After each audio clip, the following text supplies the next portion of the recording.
اللہ وبرکاتہ۔ آج ہم بات کریں گے صحیح بخاری کی ایک حدیث ہے 4844، جس میں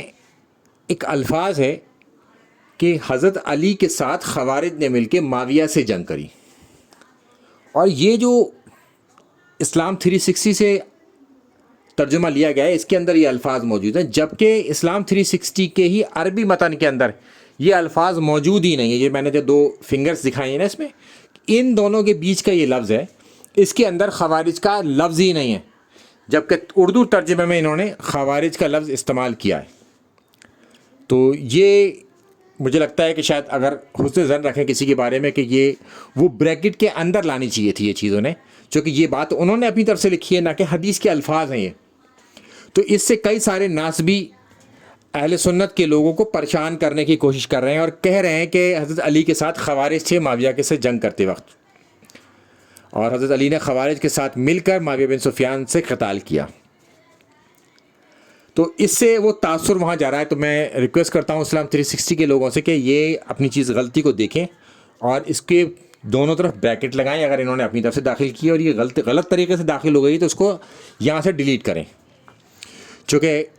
ناسبیوں کو ایک موقع ملتا ہے حضرت علی کے اوپر انگلی اٹھانے کا یہاں سے، اور وہ پوری کوشش کرتے ہیں جہاں سے جو چیز مل جاتی ہے وہ حضرت علی کے اوپر انگلی اٹھانے کی کوشش کرتے ہیں، مگر اللہ کے حکم سے ان کی ہر انگلی کو توڑ دیا جاتا ہے۔ اب ہم چلتے ہیں اس حدیث کی طرف۔ یہ میں نے آپ کو بتایا کہ اس کے متن میں پرابلم ہے۔ پرابلم یہ ہے کہ عربی میں وہ عبارت موجود ہی نہیں ہے جو کہ اردو ٹرانسلیشن کے اندر موجود ہے، کہ حضرت علی کے ساتھ خوارج نے مل کر معاویہ بن سفیان سے جنگ کی، جنگ صفین کے دوران۔ تو جنگ صفین کے حوالے سے یہ تمام چیزیں اٹھائی جاتی ہیں حضرت علی کے خلاف کرنے کی، کسی طریقے سے معاویہ بن سفیان کو بڑھا چڑھا کر دکھایا جائے، حضرت علی کی شان کو کچھ کم کیا جائے، تاکہ یہ ہو سکے کہ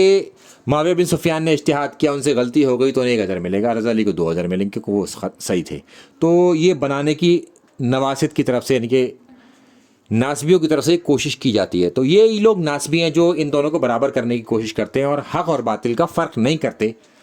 جبکہ قرآن میں اللہ تعالیٰ باقاعدہ فرق فرماتا ہے کہ حق اور باطل کو خلط ملط مت کرو جبکہ تم جانتے ہو۔ جب ہم جانتے ہیں کسی بات کو کہ حضرت علی حق پر تھے، معاویہ بن سفیان باغی تھے، تو باغی تو اجتہاد کر ہی نہیں سکتا، اجتہاد تو حکمران کے لیے ہے، باغیوں کے لیے نہیں ہے۔ اب ہم چلتے ہیں کہ جب یہاں پر سوال ہو رہا ہے کہ حضرت علی کے حوالے سے کہ جنگ صفین کے مقام پر، تو جب تحقیم کا مسئلہ آیا تو لوگوں نے حضرت علی کی مخالفت کرنی شروع کری۔ تو اس حدیث کے راوی نے خود کہا کہ تم اپنی عقل پر ماتم کر رہے ہو، تم ذرا اپنے بارے میں تو سوچو، یعنی کہ اپنے خود کو ہاتھ دو، بات کو سمجھنے کی کوشش کرو۔ انہوں نے ترغیب دلائی اس بات کی، اور یہاں پر ذکر کیا صلح حدیبیہ کا، جس طرح سے اللہ کے رسول صلی اللہ علیہ وسلم نے مشرکین عرب کے ساتھ صلح حدیبیہ میں صلح کی، اور اللہ تعالیٰ نے اس صلح کو صلح مبینہ فرمایا۔ لہٰذا یہ صلح جبکہ مسلمانوں نے دب کے کی تھی، اور مسلمان اس پاور پوزیشن میں تھے کہ کافروں سے مقابلہ کر سکتے تھے، پھر بھی مسلمانوں نے دب کی، اور حضرت عمر بھی جو ہے اس بات کو ایکسیپٹ نہ کر پائے کہ ہم دب کر صلح کیوں کر رہے ہیں۔ اور پھر جب قرآن کی آیتیں آ گئیں اور اللہ تعالیٰ نے فرما دیا کہ یہ صلح مبینہ ہے، یہ فتح ہے، تمہاری جیت ہے اس میں، تمہاری صلح میں، تو پھر حضرت عمر کی بھی سمجھ میں آیا، یعنی کہ بڑے بڑے صحابی بھی اس میں چکر میں پڑ گئے تھے، کیونکہ صلح کرنا تو اللہ کے رسول صلی اللہ علیہ وسلم کی سنت ہے۔ تو معاویہ بن سفیان تو باغی ہے خالی، یہ تو کافر بھی نہیں ہے، اللہ کے رسول صلی اللہ علیہ وسلم نے تو کفار کے ساتھ، مشرکین عرب کے ساتھ صلح کی ہے۔ تو یہاں پر یہ بات ترغیب دلائی گئی، بتایا گیا کہ اللہ کے رسول صلی اللہ علیہ وسلم کی سنت ہے، حضرت علی اللہ کے رسول صلی اللہ علیہ وسلم کی سنت کی طرف چل رہے ہیں۔ تو ہمیں اس تمام معاملے میں سوچنا اور سمجھنا ہے۔ اب ہم چلتے ہیں، صحیح مسلم کی حدیث ہے، اس کے آگے 4633، یہاں پر بھی سیم یہی ذکر ہے، مگر یہاں پر وہ الفاظ موجود نہیں ہیں جو اردو کے متن میں جوڑ دیے گئے ہیں، جو کہ عربی میں متن میں نہیں تھے، سب بخاری کے حدیث میں، یہاں پر وہ الفاظ ہی موجود نہیں ہیں، وہاں بالکل کلیئر صاف حدیث موجود ہے یہاں پر۔ اور یہاں پر بھی یہی کہا گیا کہ لوگوں خود کو الزام دو، یعنی کہ ہم اپنے آپ کو الزام دیں کہ ہم کیا کر رہے ہیں،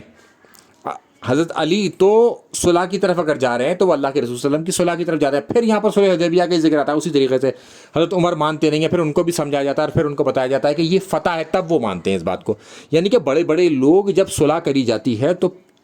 چکر میں پھنس جاتے ہیں کہ یہ صلح کیوں کری جا رہی ہے دب کے, اور اس معاملے پر دب کے کی جا رہی ہے, جبکہ اللہ کے رسول صلی اللہ علیہ وسلم انہیں مطلب وہاں مشرکین عرب کو ہرا سکتے تھے, اس پاور پوزیشن میں تھے, اور مسلمان بالکل تیار تھے اور کسی بھی حالت میں وہ چھوڑ کے نہیں جاتے, اور وہ کفار کو ان کی آخری حد تک پہنچاتے. اس کے باوجود بھی اللہ کے رسول صلی اللہ علیہ وسلم نے دب کر صلح کی. اب ہم چلتے ہیں اس اصل معاملے کی طرف جو کہ مسند احمد کی حدیث ہے, کہ جس میں اس کا ذکر کیا جا رہا ہے. جب معاویہ بن سفیان کے لوگوں کو حضرت علی کے لوگوں نے قتل کرنا شروع کر دیا اور ان کے مقتولین کی یعنی کہ مرنے والوں کی تعداد بہت بڑی ہو گئی, تو معاویہ بن سفیان اپنے ساتھیوں کو لے کر ٹیلے پر چڑھ گئے, اور وہاں پر انہوں نے ایک چال کھیلی کہ حضرت علی کی طرف قرآن کو بھیجا جائے تاکہ اس سے فیصلہ ہو. یہ تو جنگ صفین ہونے سے پہلے بھی بھیجا جا سکتا تھا, مگر انہوں نے چال اس لیے کھیلی کیونکہ اب وہ ہار رہے تھے, انہیں پہلے لگ رہا تھا وہ جیت جائیں گے, کیونکہ حضرت علی کا لشکر بہت چھوٹا تھا, معاویہ بن سفیان کا لشکر بہت بڑا تھا, انہیں امید تھی کہ یہ جیت جائیں گے, مگر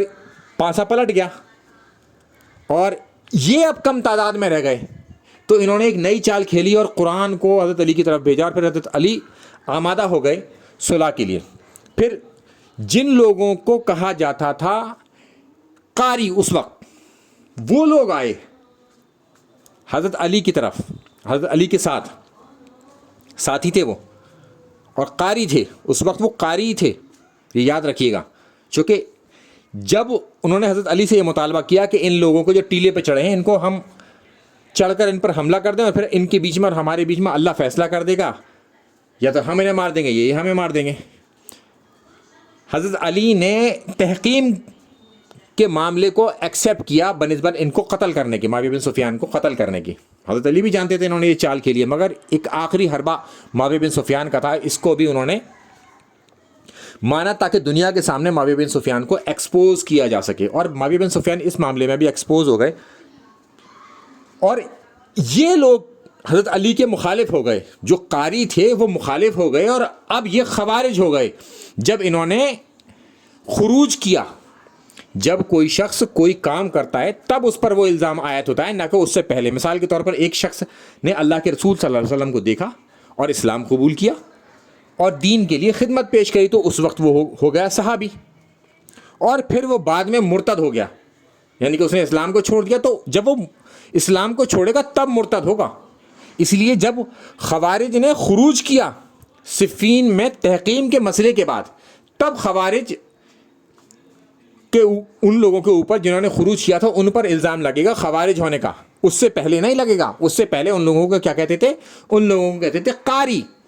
وہ قاری تھے اور بڑی بڑی لمبی نمازیں پڑھتے تھے اور بڑے دیندار لوگ تھے, لوگ اپنی عبادتیں دیکھ کے شرماتے تھے ان کے سامنے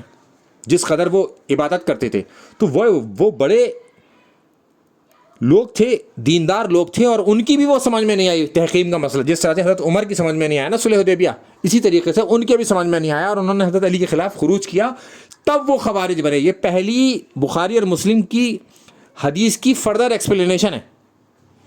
کہ جب حضرت علی کے وہ لوگ ساتھ تھے تو وہ قاری تھے, اور جب حضرت علی سے انہوں نے خروج کیا تب وہ خوارج بن گئے, اور پھر نہروان کے علاقے میں حضرت علی نے انہیں جا کے قتل کر دیا. ان کے خلاف ایک بڑی جنگ لڑی. حضرت عبداللہ ابن عباس رضی اللہ تعالیٰ عنہ کو وہاں بھیجا, 6000 تعداد تھی ان کی کم و بیش. اس میں سے جب حضرت عبداللہ ابن عباس رضی اللہ تعالیٰ عنہ نے ان سے قرآن پر ڈیبیٹ کی نا, تب 4000 خوارج دوبارہ اسلام میں داخل ہو گئے, یعنی کہ حضرت علی کی طرف آ گئے, اور پھر وہ بچے 2000. پھر ان کے ساتھ مقام نہروان پر ان سے قتال ہوا حضرت علی کا. اب میں یہ بتاؤں کہ معاویہ بن سفیان کی وہ جو چال تھی نا, جس طریقے سے انہوں نے قرآن کو بھیجا, اور نیچے پھر حضرت علی کی طرف سے حضرت ابو موسیٰ اشعری رضی اللہ تعالیٰ عنہ جو کہ سینئر صحابی تھے وہ گئے, اور ان کو انہوں نے کس طریقے سے ولگرایا, اور ان سے وہاں پر اندر وعدہ کیا کچھ اور کہ ہم اس طرح سے کریں گے کہ تم حضرت علی کی بیعت ہٹا دینا, میں معاویہ بن سفیان کی بیعت ہٹا دوں گا, پھر امت کو ہم چھوڑ دیں گے, اور پھر وہ لوگ اپنا ایک خلیفہ چن لیں گے. اندر ان سے یہ بات کری, اور جب وہ باہر آ گئے تو حضرت ابو موسیٰ اشعری کو انہوں نے کہا کہ آپ پہلے کیجئے، انہوں نے کہا کہ ہم بعد میں کریں گے، آپ ہم سے بڑے ہیں. تو حضرت موسیٰ ابو اشعری نے جو ہے وہ بیعت اتار دی حضرت علی کی، مگر معاویہ کی طرف سے حضرت معاویہ کی بیعت نہیں اتاری گئی.